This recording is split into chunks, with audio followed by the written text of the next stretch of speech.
You know what? They're saying that part of the blame for what happened with Spain today is on Madrid, that of course it interfered with the normal atmosphere of the national team, and that's why they couldn't beat Cape Verde.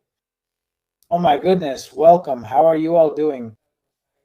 Anyway, I take this to heart, just like Madrid. And well, debuting in a World Cup with a draw, I mean, being the only match of this first round, a 0-0 draw, standing out for the wrong reasons. Who's standing out for the wrong reasons? Spain. Why? Because he puts Gabi as a winger. It's unbelievable. All right, let's get started.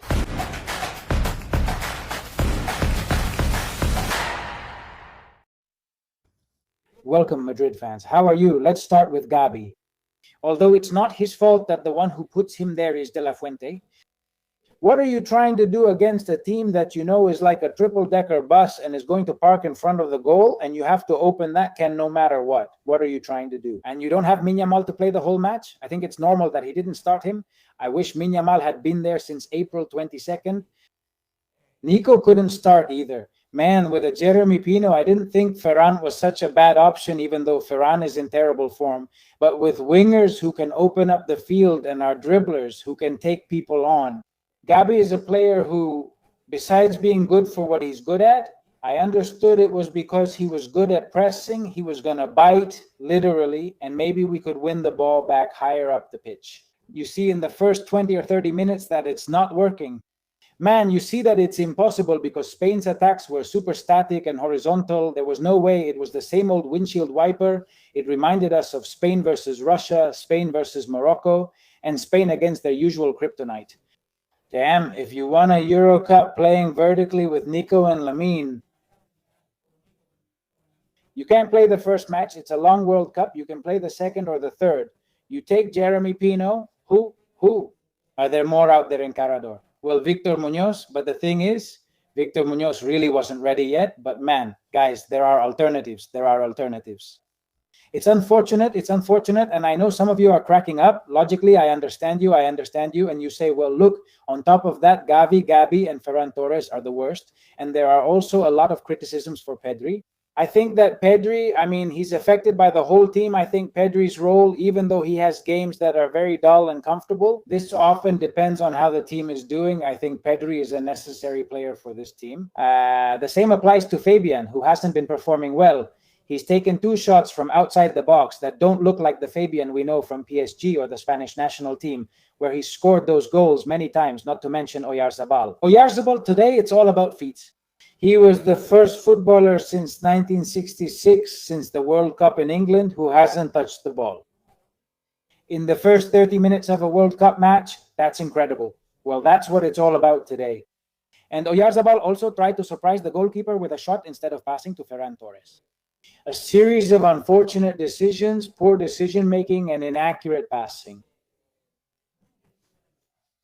Something so awful that you wonder how these people have forgotten how to play football. What worries me is, and forgive me, now I'm talking more about Madrid, about what concerns us, which is Cucurella and so on, who has been the best. For me, Cucurella has been the best.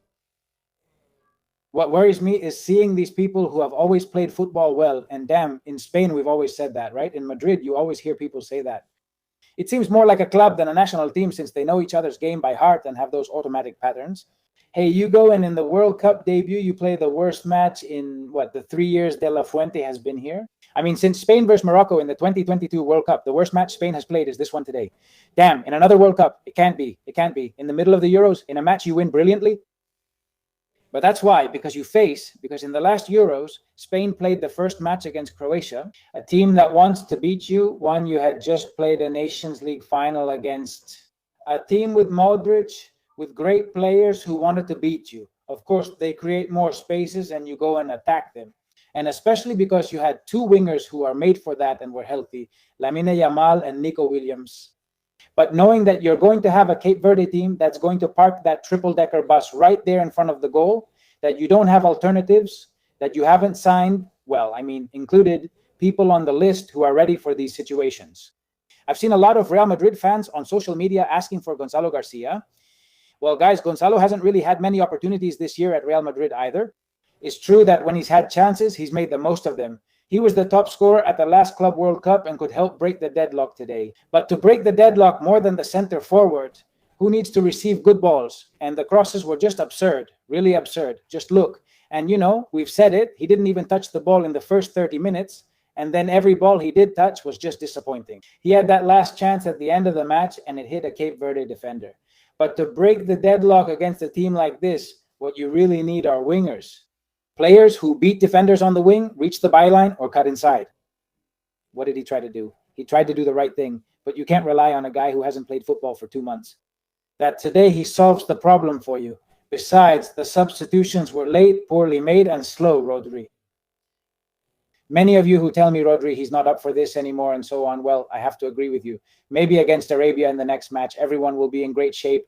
But if we had played in Miami with the humidity, with the heat and all that, you'd say, well, look, man, of course, the conditions are tough. 12 in the morning, 12 noon in Atlanta. It was 11 here in Texas, in Dallas.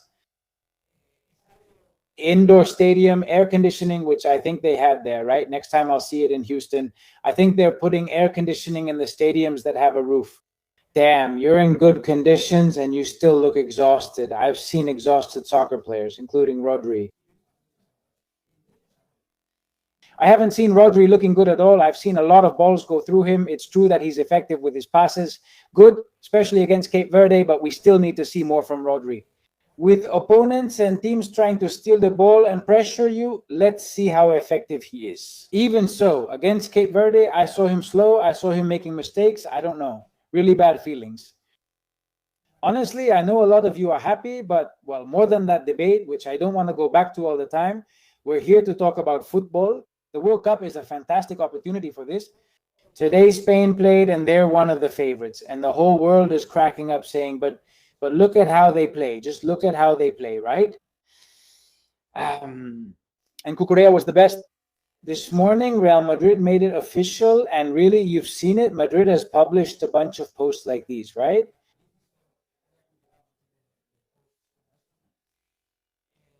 You've seen Cucurella hasn't disappointed and has done well, given how the match unfolded. You've seen Barcelona fans and Atletico fans, anti-Madridistas in general, the commentator yesterday on COPE saying, but why Madrid? There have been varying degrees of complaints about the issue, right? The mildest level is, well, I would have done it another day, right? Well, but I've even read comments from people with very little mental capacity and all kinds of people that Madrid ruined Spain's debut, that they created a weird atmosphere. And I'm like, what weird or toxic atmosphere are you talking about? Not at all. Besides, it was against Cape Verde. But what does that have to do with anything? What does that have to do with a team like Spain? Besides, Cucurella, damn it, they should be happy for him. The guy who was supposedly affected wasn't bothered at all. Quite the opposite. If anything, he was the best. What's happening? The others are upset since they're Barcelona fans, his teammates, and will face him this year. Why all this? They just do it to mess with Madrid, as always. And well, many years have passed, right? But it's still a hot topic. It always will be. Because Madrid, back in the day, they killed him for this. The whole thing with Lopetegui in 2018. Look, again, Madrid had to be the main character again right before the World Cup. If Barca had signed him, the story would be totally different. Just look at that.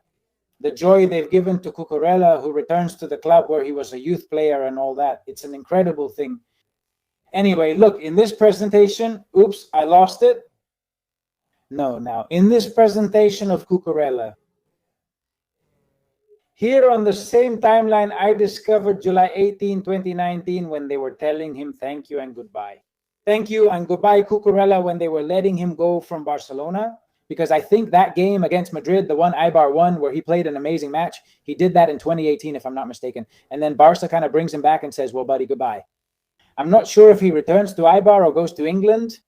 The thing is, well, he's a footballer who, hey, has really evolved a lot. He's been through a lot. I mean, this guy really had to work for it. He had to move abroad and everything. And besides, yesterday in the video where we talked about the signing, we already said that on a personal level, everyone who knows him says he's a great guy. That's the impression he gives. And I think he's going to be great in the locker room. And above all, he's a left back. He's a left back, one of the best right now. They were saying, let me see if I have it here in the likes. I don't think so. But they were saying here that it's incredible that, of course, he just signed. Look, here. Radio Marca, man. Radio Marca. I don't know who said it. I don't pay attention to that La Tribu show, okay? Anyway, Roberto Gomez is complaining. Roberto Gomez, man. And someone was saying this about Nuno Mendes, Balde, Di Marco, Gvardio, Theo, or Davies are better than Cucurella. I don't know who said this. Let me know in the comments if you guys know. I mean, it's unbelievable. Until just a couple of days ago, everyone agreed that Cucurella was, along with Nuno Mendes, the best left back in the world. And now he's supposedly below all of those guys. Come on, please. But please, what kind of joke is this? What kind of joke is this? But really, nothing new. Whenever Real Madrid appears, it's always now you play for Madrid, so we don't like you and think you're bad, whatever.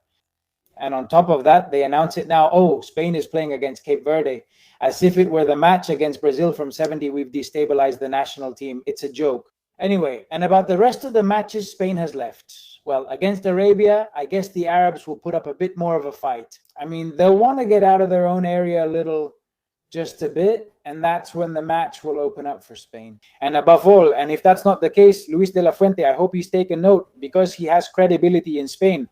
Luis de la Fuente has won a Nations League and a European Championship. But today is unforgivable. I mean, today it's about pointing at him more than at the player he put there as a winger like Gabi, pointing at him and saying, hey, you didn't do well with the lineup, nor with the substitutions, late and poorly. I mean, absolutely ineffective, like the rest of the team, just passing sideways, very static football. Everyone was waiting for balls in the box that never came, and the Cape Verde players were going up high. For the next match, put wingers in. I mean, even if that winger is, you know, I'd even say if you don't have a left winger, I think Nico Williams will be ready to play.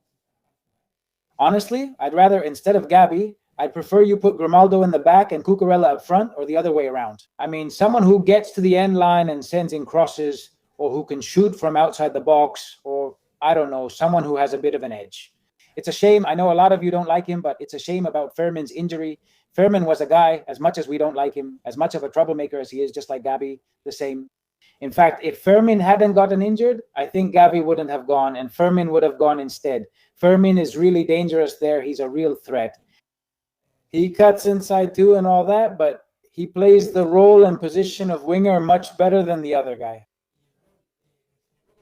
The other one moves much more toward the center. The other one is a midfielder. The other one is a hatchet man. The other one is what he is. Anyway, I'm so pissed off, man.